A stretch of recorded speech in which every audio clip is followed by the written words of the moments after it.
Namaskar everyone. This is the next video related to chapter journal in which we already discussed about the journal entry for purchase and sale, purchase return and sales return, and the journal entry related to trade discount and cash discount. Now today we'll start with the bad debts. What do you mean by bad debts? As I already told you at the time of chapter 2nd in basic accounting terminology, the amount which is irrecoverable from the debtors. And why it is irrecoverable from the debtors? When the debtors become insolvent, means he or she is not in a capacity to make the payment. So let's start with the bad debts. When the goods are sold to a customer on credit and if the amount become irrecoverable due to his insolvency or some other reason, the amount not recovered is called as bad debts. So this will be considered as a loss for the business. And as per the nominal account, all losses and expenses will be debited. So what will be the general entry of bad debts? That is bad debts account debit to debtors account. So bad debts will be debit because it is an expense and losses, and debtors is your asset. It will be reduced. So it will be credited. But you have to mention the name of the debtors from which you are not able to receive the amount due to his insolvency. So suppose Rahul is a debtors and the amount which is it irrecovered from the Rahul is called bad debts. So entry will be bad debts account debit to Rahul. Now next one is bad debts recovered. The amount which we were earlier written off as bad debts is recovered now is considered as a bad debts recovered. In the previous slide, I told you about that is bad debts which is irrecoverable. But in future, suppose that amount is recovered from the debtors which we already write off as a bad debts, then it will be considered as a bad debts recovered. And what will be the general entry of bad debts recovered? That we are receiving the amount in cash or by check. So cash oblique bank will be debited and that bad debts recovered is your income now. And as per the nominal account nature, your income will be credited. So entry will be cash account debit and bad debts bank account debit to bad debts recovered account. So this is about bad debts and bad debts recovered. Now what do you mean by outstanding expenses? Those expenses which are yet to be paid at the end of the accounting year is called as outstanding expenses. Suppose the salary of March at the end of the year which are yet to be paid at the end of the accounting year, that is on 31st March. So salary of the March will be considered as the outstanding expenses. So means those expenses which are yet to be paid at the end of the accounting year. So it's called as outstanding expenses.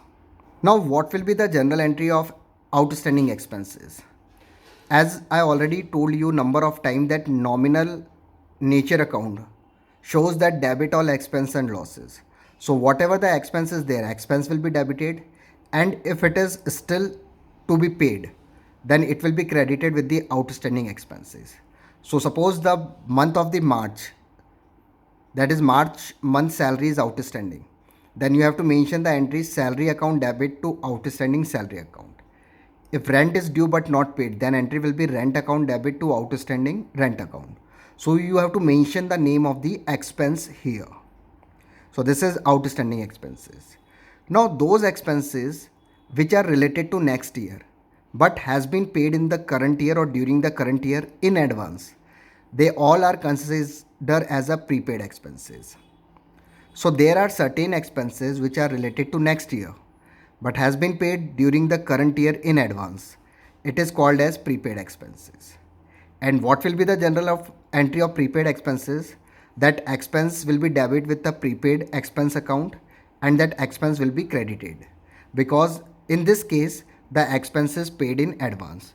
So suppose if you paid the insurance of next year in the current year in advance, so entry will be prepaid insurance. You have to mention the name of expense here, which expense you paid in advance. So prepaid insurance account debit to insurance account. So this is called prepaid expenses. Next one is depreciation. What do you mean by depreciation? It is a permanent and continued decrease in the value of an asset on account of wear and tear and passage of time. So whatever the asset we purchase in the business, the value of that particular asset goes on decreasing due to passage of time, or we can say that is passing of time, or we can say on account of wear and tear, that is called decrease in that value.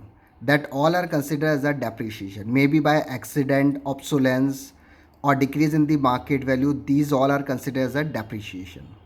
So again, depreciation is a loss for the business, and as per the nominal account, all expenses and losses, or we can say expense for the business. So debit all expense and losses. So depreciation will be debited, and on the asset on which it is charging, or the value of the asset which is goes on decreasing, then it will be credited. So entry will be depreciation account debit to asset, and you have to mention the name of the asset which got decreased. Like machinery is there, so entry will be depreciation account debit to machinery account.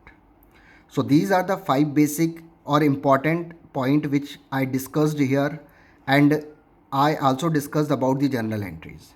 So let me revise you quickly.